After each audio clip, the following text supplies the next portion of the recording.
the Prime Minister said, we have the immigration system under control, and his Immigration Minister said, my job is easy. At the end of this year, there will be nearly 3 million people in Canada on expired or expiring visas, and last year the Liberals only managed to remove 22,000 of them.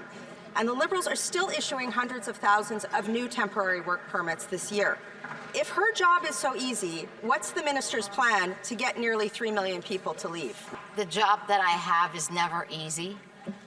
It is one of the toughest jobs in government, and the reason is many Canadians and many people are looking at our government to control immigration and to keep it sustainable. With regards to the temporary, we have targets, we have ranges for temporary residents.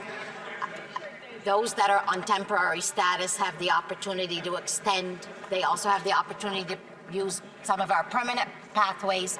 Otherwise, they are expected to leave. The Immigration Minister has been in her job for a year now, and she was appointed to get since she's appointed, we've been getting disgusting stories every other week about non-citizens convicted of serious crime getting leniency in order to avoid deportation. She could have been lobbying her cabinet colleagues to make sure that laws are changed and that victims get the justice that they deserve, but she's done nothing. If the Prime Minister wants to move at a scale and speed not seen in generations, why doesn't he just fire his failed minister now? On my record and work on immigration, the record speaks for itself. We're taking back control on the immigration system. We're returning immigration to sustainable levels. Our asylum levels are down by a third. The number of international students is down by a third. The no temporary foreign workers are down by a half. We have exceeded our Francophone immigration targets. We are bringing global talents. From July to October 2025, the population of Canada decreased slightly. We are on track and we've met all our targets. The Liberal Immigration Minister is out of her depth and the numbers prove it. 86% of rejected asylum seekers remain in Canada. 25,000 people were admitted without a proper security screening, and nearly 3 million temporary visa holders are nearing expiry with no clear plan in place. And yesterday, the Prime Minister claimed that the system is, quote, under control.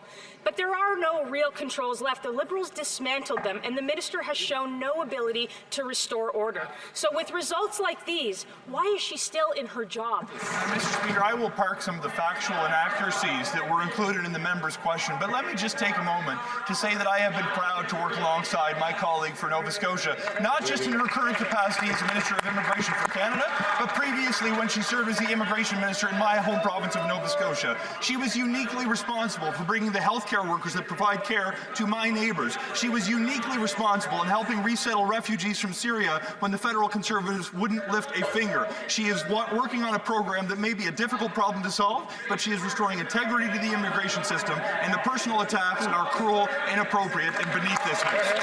It is that minister who left the Immigration Minister with the mess that she has to clean up.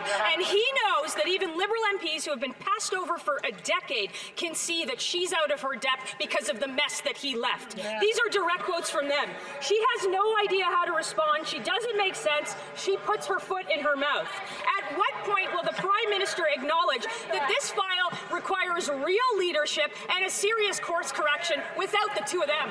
Mr. Speaker, we see what the Conservatives are doing here, pitting Canadians against asylum seekers. Some of them helped us during COVID, deliberately confusing fraudulent claimants against failed asylum claimants. This isn't a dog whistle, it's a foghorn.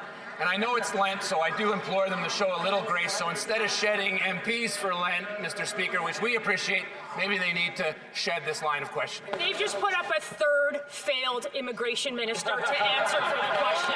This is actually a really serious issue. And they can talk down members of this House. They can call them bad people all they want. But Canada's immigration consensus is crumbling. Stakeholders aren't getting their calls returned. Controls are gone, putting pressure on housing, on healthcare, and on jobs. And the minister is MIA throughout all of it. The House deserves a straight answer. When is she getting fired? So, Mr. Speaker, let's assume for a second that the Conservatives actually want to help the situation. Perhaps the member opposite can turn to her right, talk to the Leader of the Opposition who's changed so many ridings, he's Parliament's own temporary foreign worker, and ask them to stop going around the country pandering to communities promising them not to be deported and promising visas for everyone. That might help, Mr. Speaker.